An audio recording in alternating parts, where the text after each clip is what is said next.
나는 교통사고를 당해서 굉장히 몸도 마음도 힘든데 이대로는 너무 억울하죠?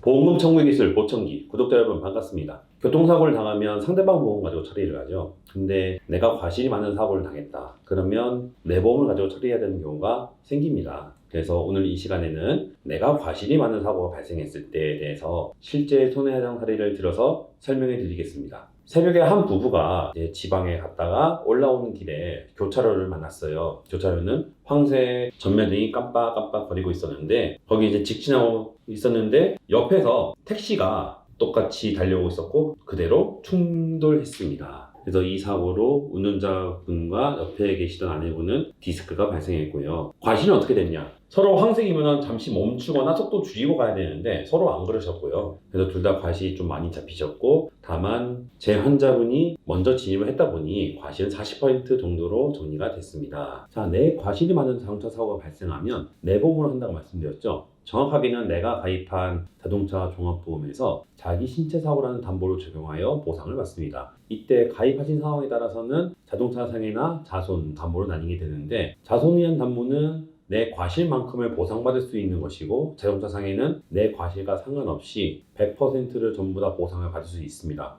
근데 제 과실이 있는데 어떻게 그게 되죠? 사고가 정리되고 나면 보험사에서 상대방 보험사한테 상대방 과실만큼을 구상을 합니다. 그러니까 여러분은 신경 쓰실 필요가 없죠. 그럼 여러분들은 이런 궁금증이 드실 거예요. 내가 대인배상호 정리를 하게 되면 어떤 문제가 발생하지? 어떤 문제가 생기는지 구체적인 예시를 들어서 말씀을 드릴게요. 자, 내가 교통사고를 당했어. 그래서 피해액이 1,000만 원으로 산정이 됐어. 그리고 내 몸을 치료하기 위한 치료비는 500만 원이 들어갔습니다. 그리고 과실은 아까처럼 40% 이렇게 가정을 해볼게요. 그럼 보험사가 지급하는 금액은 1,000만 원에서 과실상계를 하게 되면은 1,000만 원 곱하기 40%는 400만 원. 400만 원이 공제가 되고 그럼 600만 원이 나오죠. 근데 이게 끝이 아니에요. 치료비 상계가 다시 들어갑니다. 치료비 500만 원의 40%는 200만 원. 그래서 200만 원도 공제를 하면 최종적으로 내가 받을 수 있는 금액은 400만 원밖에 안 됩니다. 그러면은 나는 교통사고를 당해서 굉장히 몸도 마음도 힘든데 받을 수 있는 금액은 400만 원이죠. 물론 내 과실이 크기 때문에 그렇다고 하지만 이대로는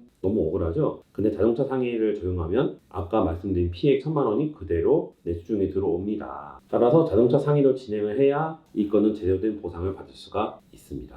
그래서 맨 처음에 했던 거는 이분이 대인배상을 하고 있었기 때문에 보험회사에 전화해서 자동차 상해를 접수를 시켰고요. 그 다음에는 병원 자료를 받아서 이 환자가 얼마만큼 피해 입었는지 그거를 확인하고 손해사정을 진행했습니다. 그래서 디스크가 있기 때문에 디스크에 따른 후유장애도 평가를 해서 보험회사 접수를 했고요. 보험회사에서는 의료자문을 진행한 다음 저희의 손해사정 결과를 인정하였고 그래서 사건은 원만히 종결이 되었습니다. 이번 사고의 경우 대인배상호도 물론 처리는 가능하지만 내가 과실이 많은 경우 마땅히 내가 받아야 할 보험금을 제대로 받을 수 없기 때문에 이런 경우 피해 회복을 위해서 반드시 자동차 상해로 처리를 해야 하겠습니다. 그래서 오늘 이 방송을 보시고 저거 내 얘기인데? 라고 하시는 분이 있다면 망설이지 마시고 전문가를 찾아가서 상담을 하셔서 마땅히 받아야 할 보험금을 받을 수 있도록 하셔야겠습니다. 오늘 준비한 주제는 여기까지입니다. 다음번에 새로운 주제로 찾아뵙겠습니다. 구독자 여러분 감사합니다.